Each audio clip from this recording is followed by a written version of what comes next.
नमस्कार दोस्तों, मेरे चैनल मिस्ट्री क्रेजी वर्ल्ड में आपका स्वागत है। ये मेरा पहला वीडियो है और मैं उम्मीद करती हूँ कि आप सबको पसंद आएगा। तो चलो शुरू करते हैं। मेरे वीडियो को लाइक और कमेंट करना ना भूलें और चैनल को ज़रूर सब्सक्राइब करें ताकि मेरे और वीडियो आप तक पहुँच सके।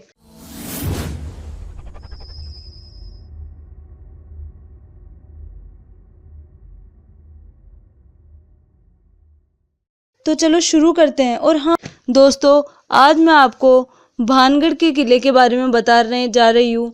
भूतों का भानगढ़, जिसे भूतों का किला कहा जाता है, जिसका नाम सुनते ही कई लोग डर भी जाते हैं। इसे आम बोलचाल की भाषा में भूतों का भानगढ़ कहा जाता है। भानगढ़ का किला राजस्थान के अलवर जिले में स्थित है। माना जाता है कि 16वीं शताब्दी में यह बसा हुआ था और 300 साल तक भानगढ़ खूब फलता रहा, लेकिन उसके बाद तो इसमें ऐसा कुछ हुआ कि आज ये वीराना पड़ा हुआ है। कहा जाता है कि भानगढ़ की एक राजकुमारी जिसके सहित पूरा साम्राज्य भी मौत के मुंह में चला गया। लेकिन आप जानते हैं इसके पीछे क्या कारण था? वो है काला जादू के तांत्रिक के शाप के कारण आज ये जगह भूतों से भरी हुई है। दोस्तों, भानगढ़ का किला वैसे भारतीय पुरातत्व के द्वारा इस खंडर को संरक्षित कर दिया गया है। गौर करने वाली बात यह है कि जहां पुरातत्व विभाग ने हर संरक्षित क्षेत्र में अपने ऑफिस बनवाए हैं, वहीं इस किले के संरक्षण के लिए पुरातत्व विभाग ने अपना ऑफिस भानगढ़ से दूर बनवाया है। जानिए आखिर इसके पीछे का क्या कारण है, क्यों आज यहाँ भूतों का डेरा है। दोस्तों, मैं आपको बताने जा रही हूँ भानगढ़ के इतिहास से जुड़ी कुछ बात। कहा जाता है कि भानगढ़ की एक राजकुमारी रत्नावती बेहद ही खूबसूरत थी। उस समय उसके रूप की चर्चा पूरे राज्य में थी और देश के कोने कोने से राजकुमार उसके विवाह करने के इच्छुक थे। उस समय उसकी उम्र महज 18 साल ही थी और उसका यौवन उसके रूप में और निखार ला चुका था। उस समय कई राज्यों से उसके लिए विवाह के प्रस्ताव आ रहे थे। इसी दौरान वो एक बार उस किले से अपनी सखियों के साथ बाजार के लिए निकली। राजकुमारी रत्नावती एक इत्र की दुकान पर पहुंची और वो अपने हाथों में इत्र की खुशबू ले रही थी। उसी समय उस दुकान से कुछ ही दूरी पर सिंधु सेवड़ा नाम का एक व्यक्ति खड़ा होकर उसे बहुत ही गौर से देख रहा था।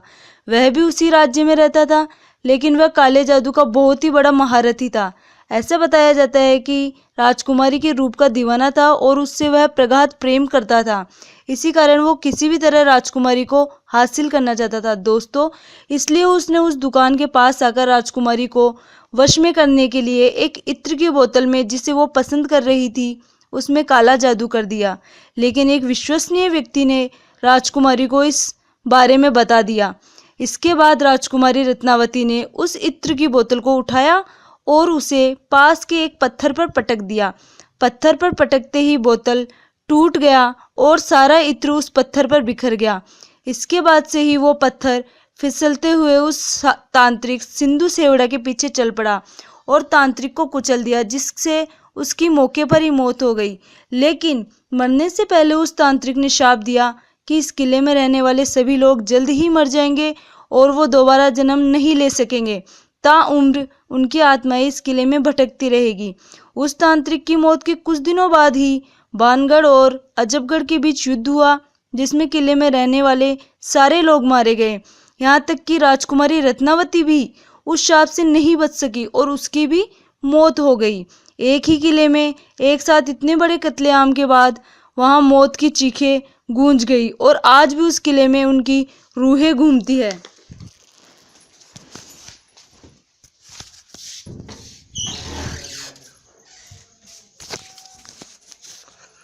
पूरा 1 घंटा हो गया। मरने से पहले उस तांत्रिक ने शाप दिया कि इस किले में रहने वाले सभी लोग जल्द ही मर जाएंगे और वो दोबारा जन्म नहीं ले सकेंगे। ताउम्र उनकी आत्माएं इस किले में भटकती रहेगी। उस तांत्रिक की मौत के कुछ दिनों बाद ही भानगढ़ और अजबगढ़ के बीच युद्ध हुआ, जिसमें किले में रहने वाले सारे लोग मारे गए। यहाँ तक कि राजकुमारी रत्नावती भी उस शाप से नहीं बच सकी और उसकी भी मौत हो गई। एक ही किले में एक साथ इतने बड़े कत्लेआम के बाद वहाँ मौत की चीखें गूंज गई और आज भी उस किले में उनकी रूहें घूमती है।